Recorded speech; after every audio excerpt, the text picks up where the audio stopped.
Olá, bom dia, bom dia. Bom dia a todos. Aqui é Letícia Vidigal, do Ho'oponopono Anjos. Nós estamos de volta com a nossa leitura e estudo do livro Poder do Agora. Essa leitura tem ficado cada vez mais interessante. E hoje nós vamos para a página 71 para responder uma pergunta referente à alegria do ser, que é a seguinte: nesse estado de plenitude, ainda teríamos capacidade ou vontade de alcançar os objetivos externos? Então, será que nós vamos nos sentir tão bem? Bom dia, Andréia, seja bem-vinda. Que nós queremos alcançar algo material nessa vida? Bom dia, Arlete, seja bem-vinda. Então, vamos ver o que ele vai responder a essa pergunta, tá? Então, quem tem o livro, bom dia, Alice, é página 71. Claro que sim, mas sem as expectativas ilusórias de que uma coisa ou alguém no futuro irá nos salvar ou nos fazer felizes. No que diz respeito à situação de vida, podem existir coisas a ser alcançadas ou adquiridas. Bom dia, Salomé, bom dia, de Noélia, sejam bem-vindas. Vivemos no mundo da forma, dos lucros e perdas. Mas em um nível mais profundo já estamos completos. E quando percebemos isso, tudo o que fizermos será impulsionado por uma energia alegre e jovial. Estando livre do tempo psicológico, não perseguimos mais os objetivos com uma determinação implacável, movida pelo medo, pela raiva, pelo descontentamento ou pela necessidade de nos tornarmos alguém. Isso aqui, para mim, é o ponto principal. Olá, Elaine, seja bem-vinda. Nós não estamos nós não estamos buscando o que nós estamos buscando na nossa vida, porque a gente está com medo, porque nós estamos com raiva, porque nós estamos descontentes, ou porque se eu não fizer, se eu não entregar, eu não sou ninguém. Não permanecemos imóveis com medo de falhar. Quando o nosso sentido profundo do eu interior é derivado do ser, quando nos livramos do tornar-se como uma necessidade psicológica, nem a nossa felicidade, nem o nosso sentido do eu interior dependem do resultado, e assim nos libertamos do medo. Não preciso mais disso para que eu me sinta eu, e aí eu me liberto do medo. Bom dia, Rose, bom dia, Clair, bom dia a todos que estão assistindo aí, gratidão pela presença de vocês. Não esqueçam de deixar o like de vocês, tá? Pode ser agora ou no final do vídeo. Se tiverem dúvidas, deixem os comentários. Também coloquem aí para a gente poder ir conversando. Não buscamos permanência onde ela não pode ser encontrada, ou seja, não buscamos permanência onde ela não pode ser encontrada, ou seja, no mundo da forma, dos lucros e perdas, do nascimento e da morte. Nem esperamos que situações, condições, lugares ou pessoas nos tragam felicidade, só para depois nos causarem sofrimento, quando nossas expectativas não forem correspondidas. Tudo inspira respeito, mas nada importa. As formas nascem e morrem, ainda que estejamos conscientes de uma eternidade subjacente às formas. Sabemos que nada de verdade pode ser ameaçado. Quando este é seu estado de ser, como é possível não alcançar o sucesso? Você já o alcançou. Então, você já está numa sensação de plenitude tão grande que não importa o que você tem, não importa o que você faça, esse sucesso já é parte do seu ser, né? Tudo inspira respeito. Então, também não é, eu vou desconsiderar, não quero nem saber, mas nada importa. Ou seja, nada importa nessa nossa jornada de tomada de consciência interna, de quem nós somos de verdade. As formas nascem e morrem, ainda que estejamos conscientes de uma eternidade subjacente às formas. Sabemos que nada de verdade pode ser ameaçado. A verdade não pode ser ameaçada. Ok? Fechamos aqui o capítulo 3 desse livro, do livro Poder do Agora. Nós vamos começar agora o capítulo 4, que são as estratégias da mente para evitar o agora. Então, aqui ele já apresentou vários exercícios, várias reflexões, né, para a gente fazer, e agora a gente vai para as estratégias da mente para evitar o agora. A perda do agora, a ilusão central. Mesmo que eu aceite que o tempo é uma ilusão, aí a pergunta, tá, gente? Estou começando com a pergunta da pessoa. Mesmo que eu aceite que o tempo é uma ilusão, que diferença isso fará na minha vida? Tem que continuar a viver em um mundo absolutamente dominado pelo tempo. Aí ele responde assim, olha, o entendimento intelectual é apenas mais uma crença e não vai fazer muita diferença para a nossa vida.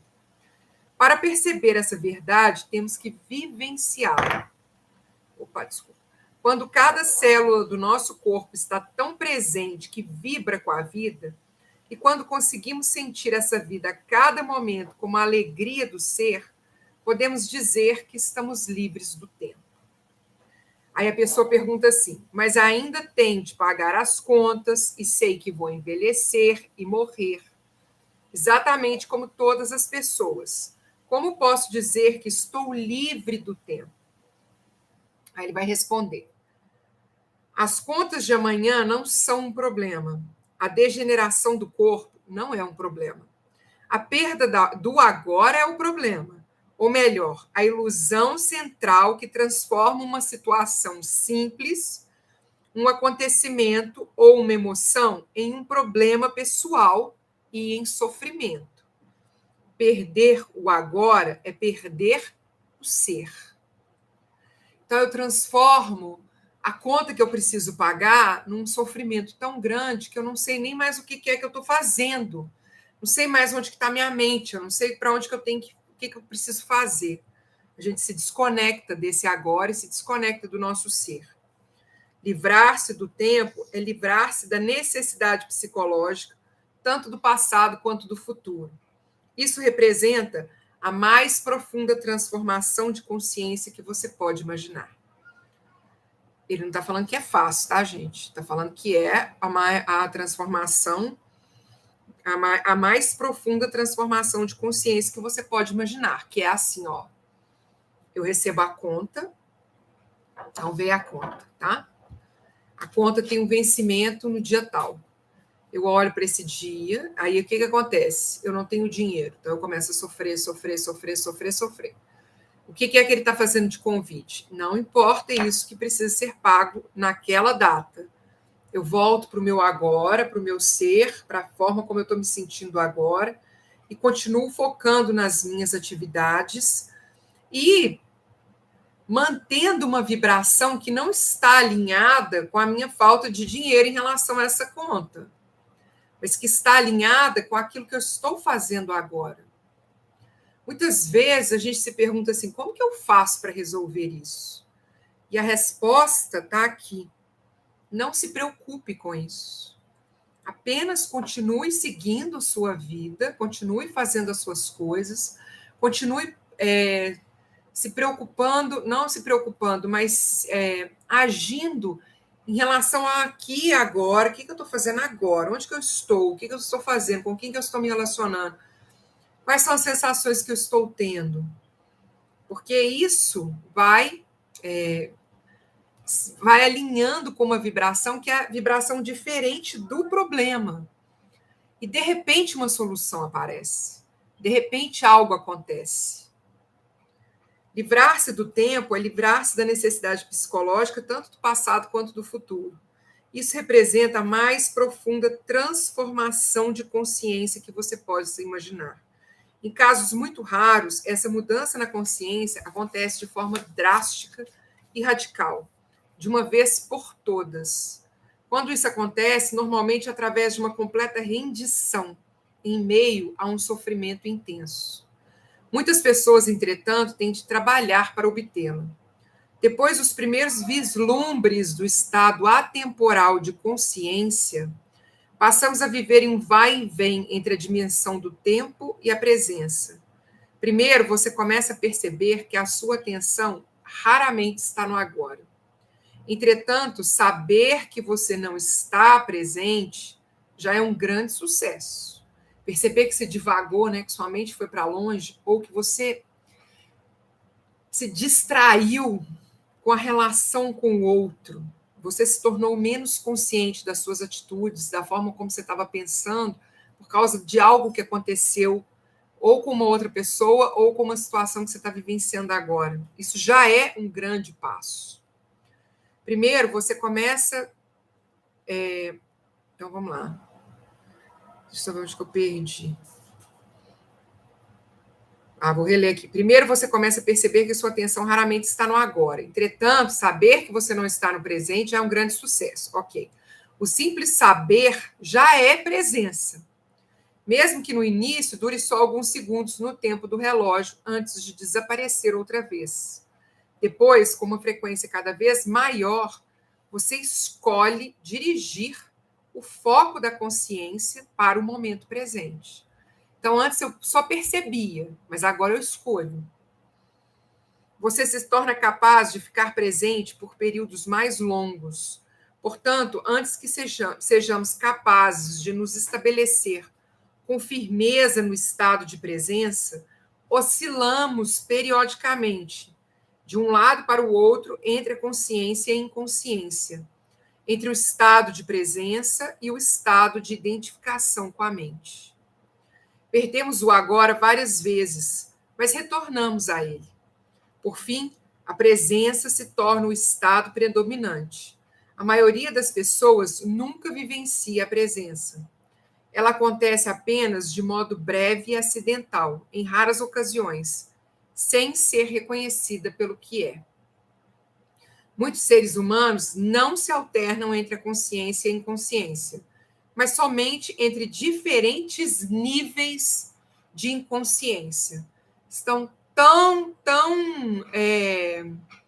distraídos, né? Muitas vezes a gente está tão distraído com o trabalho, com as obrigações, até com as distrações de celular, televisão, né? Aquilo que a gente fica fazendo ali, que a gente some completamente, desaparece, o nosso ser, a nossa existência no agora desaparece completamente. Se você está passando ali no feed, por exemplo, de Instagram, aí aparece uma coisa que te deixa com raiva, você entra na raiva. Aí aparece uma coisa que te deixa feliz, você entra na felicidade. Aí aparece uma coisa que te deixa triste, você entra na tristeza. O que eu estou sentindo realmente no agora não importa, porque eu vou sendo levada de um lado para o outro, assim, ó, igual um papel no vento, assim. Sei lá, um paninho que vai no vento e vai para lá. Aí eu abro uma página, eu vejo uma foto de uma pessoa querida, eu fico feliz por ela, aí eu me sinto feliz. Aí eu passo para uma página de outra pessoa, eu vejo uma pessoa que eu não gosto sendo feliz, eu fico com raiva, com inveja. Aí eu vou para um outro lugar. Enfim, é isso que a gente está fazendo hoje em dia, né? Vai para um lado e para o outro, mas estar presente aqui no agora tem sido cada vez ficando mais difícil. Sempre digo, no dia, no momento, será resolvido, não sofrer por antecedência. Exatamente. A grande pergunta que eu sempre faço, principalmente para os meus filhos que estão nesse processo de aprender a lidar com as suas próprias emoções, é: se trouxesse resultado para nós, a preocupação, né, o pensamento no que vai acontecer, seria bom a gente se preocupar. Seria necessário, inclusive. Mas como não faz a menor diferença no resultado, por que então não apenas esquecer o que está acontecendo, o que precisa ser resolvido, focar no momento presente, vivenciar esse momento presente com a maior vibração possível, se conectando com a alegria, com a felicidade, com coisas boas, porque aí crescendo nessa vibração a gente sai da sintonia do problema e de repente o problema não existe, ele para de existir. Não sei se isso já aconteceu com vocês, uma preocupação tão grande a respeito de uma situação e, de repente, quando você pensa que chegou o momento de vivenciar essa situação, ela não acontece. E você fala assim, gente, mas eu não estou entendendo, eu tinha isso na minha cabeça, que isso ia acontecer, por que não aconteceu? Porque a gente já mudou a nossa vibração, a gente já está tão concentrado em outras coisas, que a gente já saiu daquela sintonia, né, que estava mantendo a gente naquele problema. Então, o convite é esse. Então, e também a grande questão, o problema que nós estamos vivenciando hoje é esse aqui também, que ele cita, né? Muitos seres humanos não se alternam entre a consciência e a inconsciência, eles se alternam em diferentes níveis da inconsciência. A inconsciência comum e a inconsciência profunda. Aí a pessoa pergunta assim, olha, o que você quer dizer com diferentes níveis de inconsciência? Então, agora ele vai explicar. Como você provavelmente sabe, o ser humano se desloca constantemente entre fases do sono, em que sonha e que não sonha. Da mesma forma, a maioria das pessoas, quando acordada, se alterna entre a inconsciência comum e a inconsciência profunda. Chamo de inconsciência comum essa identificação com os nossos processos de pensamentos e emoções, nossas reações, desejos e aversões. É o estado normal da maioria das pessoas. Nesse estado, somos governados pela mente e não temos consciência do ser. Não se trata de um estado de sofrimento agudo ou de infelicidade, mas de um nível baixo e contínuo de desconforto, descontentamento, enfado ou nervosismo, como uma espécie de estática ao fundo. Aí está fazendo aquele chiadinho.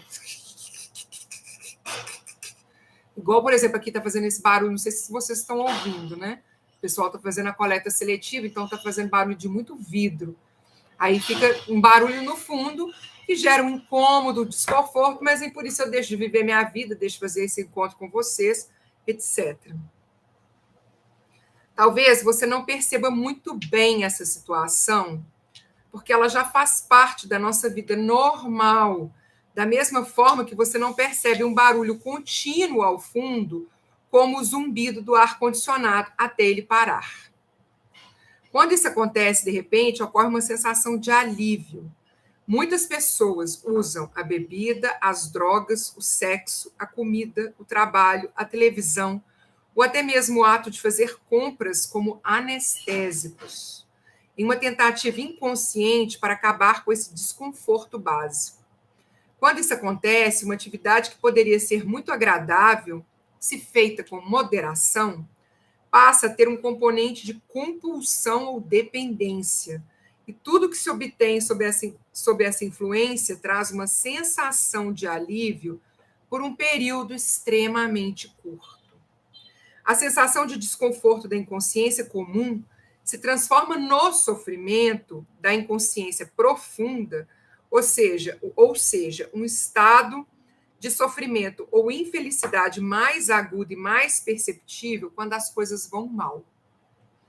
Quando o ego é ameaçado, ou quando existe um desafio maior, tal como uma perda real ou imaginária em nossa situação de vida, ou um conflito numa relação. A inconsciência profunda é uma versão ampliada da inconsciência comum, da qual difere na intensidade, mas não na espécie. É inconsciência da mesma forma, tá?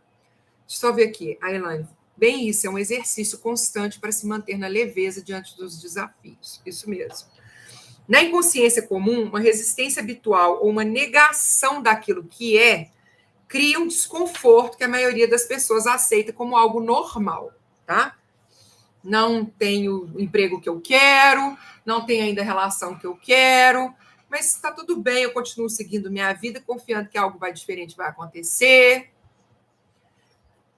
E é assim mesmo, ninguém tem tudo, não é? Ninguém consegue tudo nessa vida mesmo, então a gente vai seguindo. Quando essa resistência se intensifica através de algum desafio ou ameaça ao ego, faz aflorar uma negatividade intensa que se manifesta sob a forma de raiva, medo profundo, agressão, depressão, etc. A inconsciência profunda significa, com frequência, que o sofrimento começou e que você passou a se identificar com ele. Que aí já é assim. não tenho nenhum relacionamento bom, ninguém me ama, e aí entra num buraco de ninguém me ama, que eu não sei se eu já fui amada alguma vez, e aí você começa a sentir uma dor que você já não sabe nem mais de onde que ela está vindo, né? A violência física, a violência física não aconteceria sem o estado de inconsciência profunda. Ela pode explodir com facilidade quando as pessoas geram um campo coletivo de energia negativa. O melhor indicador do nível de consciência é a maneira como você lida com os desafios da vida. Então, vou ler isso aqui de novo. O melhor indicador do nível de consciência é a maneira como você lida com os desafios da vida. Você se desespera, você entra num lugar de depressão, você entra num lugar de culpa, num lugar de medo, num lugar de até de ansiedade muito grande. É através desses desafios que uma pessoa já inconsciente, tende a se tornar mais profundamente inconsciente. E uma pessoa consciente a se tornar mais intensamente consciente. Então, olha só, quanto mais inconsciente eu estou, quando eu enfrento um desafio, mais eu caio no buraco da inconsciência. E quanto mais consciente eu estou, mais consciente eu fico ainda, mais elevado na consciência, né? Mais expandido nessa consciência eu fico quando eu enfrento um desafio. Podemos nos valer de um desafio para nos acordar ou para permitir que ele nos empurre para um sono ainda mais profundo. O sonho no nível da inconsciência comum se transforma, então, em pesadelo.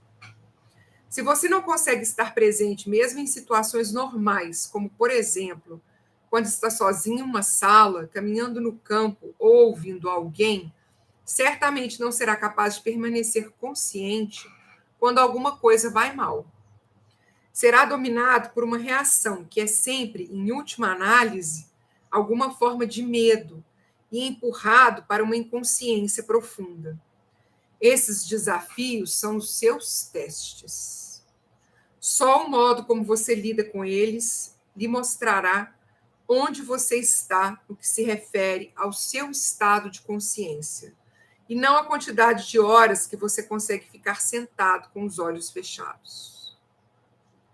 Olha só, gente, vou ler até aqui de novo, porque ele está fazendo uma crítica até para a questão assim, a meditação é importante, a hora que você se concentra e volta para o seu ser é importante, mas essa meditação, ela não adianta se durante um desafio, se na hora que você se encontra diante de um desafio, você perde essa consciência completa.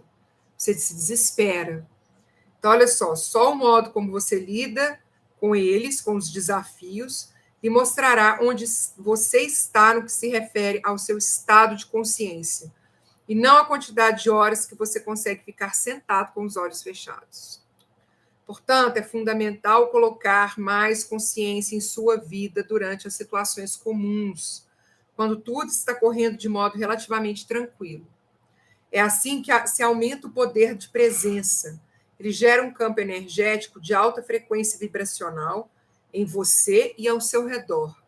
Nenhuma inconsciência, nenhuma negatividade, nenhuma discórdia ou violência pode penetrar nesse campo e sobreviver, do mesmo modo que a escuridão não consegue sobreviver na presença da luz. Então, isso a gente percebe, inclusive, porque o outro, muitas vezes, entra no lugar do desespero, né? A gente acalma, a gente está tranquilo com a situação que nós mesmos estamos passando, e o outro fica desesperado com aquilo que a gente está vivenciando. Por exemplo, uma situação que eu vivenciei que ilustra assim, bem para mim isso. Em Moçambique, eu fui assaltada. Não fui assaltada, eu fui furtada. Eu tinha deixado umas sacolas de compra dentro do carro, no banco. Eu entrei com as sacolas de compra, abri a porta do carro atrás, coloquei a sacola de compra lá atrás com o meu celular dentro dela. Fechei a porta do carro, entrei no meu carro, e nesse movimento de entrar no carro, uma criança, lá em Moçambique, ela abriu, uma pessoa, mas era com certeza jovem, abriu a porta do carro, tirou a sacola, e fechou a porta, mas não fechou completamente, só encostou. Eu não vi, eu vi que tinha umas crianças ao meu redor e tal, conversei com uma ou outra, e aí liguei o carro e saí. Quando eu saí com o carro avisou da porta aberta. Começou apitando que tinha uma porta aberta. Eu estranhei, bati minha porta, vi que ela não estava aberta, e foi aí que eu saí e fui perceber que tinham levado a minha sacola de supermercado com o meu celular dentro. E aí voltei no supermercado, voltei onde eu estava, voltei na região, perguntei se alguém tinha visto, e uma pessoa brasileira que estava lá, a gente se encontrava muito nesses supermercados, nos lugares, porque eram os lugares que a gente frequentava mesmo, viu que eu estava procurando meu celular. E ela ficou desesperada. Ela ficou numa agonia, num desespero. E ela começou conversando com o povo, e ela chamou a polícia e começou a juntar gente. E cadê? E eu já não estava mais assim, num lugar mais confortável mais com aquilo tudo que estava acontecendo por causa do telefone. Claro que a gente sente quando algo é tomado de nós. É claro que a gente sente quando acontece um furto desse. E eu senti muito. Sabia que ia ficar sem telefone, sabia que não tinha perdido o que estava lá, que ia conseguir recuperar, mas não sabia quando. Então, a gente entra numa linha de não equilíbrio mesmo quando coisas assim acontecem. Mas ela ficou muito mais desequilibrada do que eu. Então, chegou um momento que eu falei assim: olha, fica calma, eu vou para casa, vou ver o que eu consigo resolver fora daqui, porque aqui já não tem jeito mais. Porque, é claro, a sacola já tinha ido embora há muito tempo, a pessoa que pegou a sacola já tinha ido embora também há muito tempo. Então, muitas vezes, a gente percebe que as situações elas geram um desequilíbrio nas outras pessoas, e é importante que a gente mantenha também o nosso equilíbrio para que o outro também possa se desequilibrar. Eu acho que ela percebeu tanto que uma vez ela falou, inclusive, comentando com outra pessoa, a gente contando esse caso, e ela falou assim: não, eu fiquei mais nervosa do que a própria Letícia. Porque, falei assim, gente, adianta? Vou ficar aqui sofrendo, morrendo por causa de um telefone que já foi, que já não me pertence mais, que foi levado porque não era mais o tempo dele comigo. Não vou mais. Então, acabou, vamos seguir em frente, vamos buscar outro aparelho. É isso, a gente sente um desequilíbrio na hora, a gente sente essa coisa de tomarem algo de nós, mas isso não pode, a partir daí, estabelecer a vibração que eu vou passar pelo resto do dia, pelo resto da minha vida, do meu tempo em Moçambique, porque foi bem no início que eu estava lá, esse celular foi roubado. Então, isso tudo precisa, a gente buscando sempre esse equilíbrio nas situações, os desafios que a gente enfrenta na nossa vida, porque a gente enfrenta eles o tempo todo. Não sei vocês, mas vira e mexe, acontece alguma coisa. Cada hora é algo diferente que precisa ser feito. Cada hora é algo diferente que acontece. E quanto menos consciente nós estamos, mais a gente vai entrando num processo de sofrimento que a gente não entende nem mais o que nós estamos fazendo aqui. E uma coisa é muito falada por esses autores, né, por autores que estão aí trazendo essa forma da gente se conectar com o nosso ser. Nós não estamos aqui para sofrer. Nós não estamos nesse planeta para sofrer. Ninguém está. Nós estamos aqui num processo de limpeza dessas energias, desse inconsciente coletivo nosso, que se manifestam nas nossas vidas a partir daquilo que entra em sintonia com o que nós estamos pensando, falando, fazendo, etc. Para que a gente tome consciência disso e para que a gente possa ir limpando, para que a nossa consciência vá se expandindo e para que essa inteligência divina haja, experimente, se expanda através das nossas ações. Então, é isso. Fica aí o convite também para vocês trazerem aí mais consciência para os desafios, que é claro que as meditações ajudam, é claro que elas são importantes, mas é no nosso dia a dia, né? Na nossa vida, no decorrer das horas, que a gente vai percebendo: isso aqui ainda me pega, isso aqui eu ainda baixo minha vibração, isso aqui ainda é difícil para mim, isso aqui eu preciso de ajuda, isso aqui eu já dou conta, já consegui passar, não preciso passar por isso mais, né? Então é isso, queridas. Muita gratidão pela presença de vocês na leitura de hoje. Amanhã nós voltamos às 11h30 para a gente continuar a leitura do Poder do Agora. A gente vai ler o que eles estão buscando. Então vamos ver na página 77 o que eles estão buscando amanhã às 11h30. Lembrando que hoje tem encontro às 20 horas para a gente poder falar dos desafios de novembro, trazer um pouquinho de conteúdo do Ho'oponopono, é claro. E amanhã nós temos a nossa meditação às 9 horas da manhã. Eu espero por vocês lá também, ok? Mahalo de coração, gratidão imensa e até nosso próximo encontro. Aloha, gratidão, beijos. Tchau, tchau.